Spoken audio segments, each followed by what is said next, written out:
Introducing the African Diaspora News Channel app, your gateway to stories that's overlooked by the corporate mainstream media. And we serve as the voice to the Turrbal Black community. Again, we got Dr. Candace Matthews. A lot of these documents, looking at. We are committed to informing and educating through the power of media. This country is supposed to be about the land of the free for all. It has not been free for black people, and we are tired. With our platform, we're helping to end injustice by exposing it. Join us in standing for excellence in journalism and serving our community. Download the African Diaspora News app today. Dumerang absheni iralocha sanwanani molweni imanini is Nalini Mfulwe, and it is my absolute pleasure to welcome you to the latest edition of the African Diaspora News channel, where we unravel the stories that shape our world and our communities.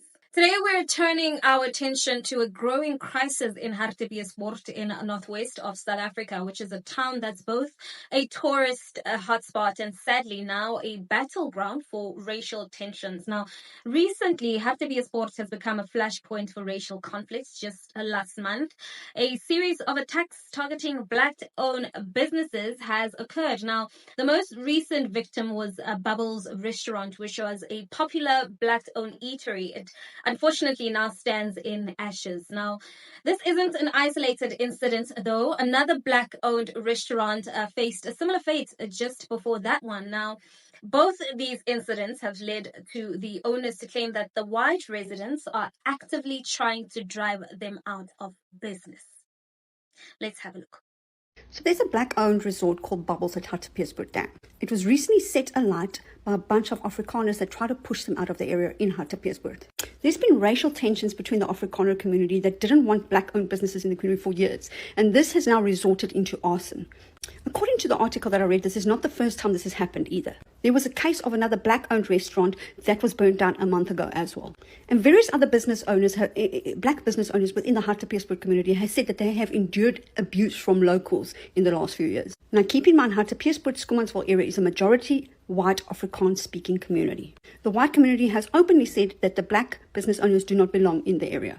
Some of these business owners have been physically attacked and intimidated with guns by the white Afrikaners. They've even been tipped off that residents of the Caribbean Beach area and Cosmos came together to develop a strategy how to remove Black businesses from Hartbeespoort Dam. Various Black business owners has gone to the Human Rights Commission to go and lay complaints against these residents. It just shows you that in today's age, we still have people with the apartheid mindset thinking that they own a piece of land like Hartbeespoort Dam, when that land is not a white-only suburb. By intimidating and attacking Black-owned businesses, you are violating the law. You are not above the law, and I hope that these Black business owner gets the justice that they deserve and they can build flourishing businesses in the Hartbeespoort community as they deserve. Now, this lady's words strike at the heart of a painful reality. Hartbeespoort has long been predominantly a white-owned town. Now, its demographics unchanged for many decades. But as more Black entrepreneurs have moved in, bringing fresh energy and diversity, some of them folks in the community are pushing back in alarming ways. And it's not just about a few businesses. This is actually a broader issue of resistance to change and an unwillingness to share economic opportunities. Now, the Hartbeespoort Community Development Initiative has highlighted how deeply the legacy of apartheid still impacts Black citizens till this day. Now, according to them, discriminatory practices are hindering Black business owners from actually securing necessary permits and operating freely. Now, the initiative's complaint against the Department of Water and Sanitation reveals a very troubling trend, which is it's not only the physical destruction of businesses that's at stake here, but also the hurdles designed to actually block Black entrepreneurship. Look, the challenges are quite very specific, right? As a Black business, you are denied the right to participate or to even operate. They're subjected to horrendous regulations that they themselves as white do not comply with. I'll give a typical example. Now, when you are operating on a government land as a tenant, you're not allowed to build the permanent structures. They have built the permanent structures on a government land, which they're not supposed to do so.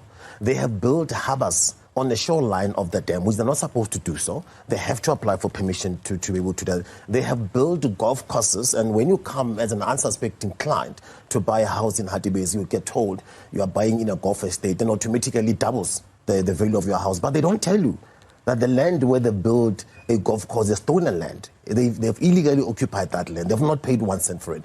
But when black business comes in, following due process, that we have to follow due process and comply with all those things, we are subjected to most rigorous regulation that they have themselves have not complied with. It's absolutely disheartening to see these echoes of apartheid still resonating in the modern era and actually manifesting as obstacles to economic progress. It's a painful truth that for some of them folks, seeing black people succeed actually maybe triggers an unsettling discomfort, which is rooted in deeply ingrained biases. When black individuals thrive, it challenges a long-standing narrative of inequality and threatens to actually dismantle systems of privilege that have historically favored white people. And I must say that the discomfort with black success actually reveals a broader issue here, which is an unwillingness to embrace genuine equality and justice, which, if you ask me, actually reflects fears of losing an unearned advantage. Now, it's a reminder that progress for some means confronting uncomfortable truths about privilege and power. Now, as South Africans, I believe we need to reflect on what the situation says about us.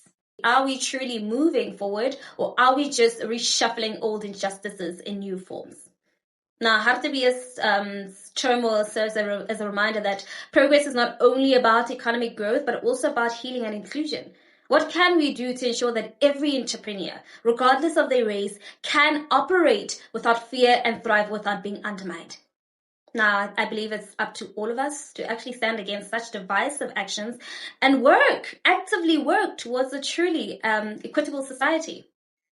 Those are just my opinion. Let's hear yours, please. Let's engage in the comment section. What do you think? We really want to hear from you. Please, let's continue the conversation and engage in the comment section. And while you're at it, please don't forget to give this video a thumbs up. That's it from me. Till we meet again, it is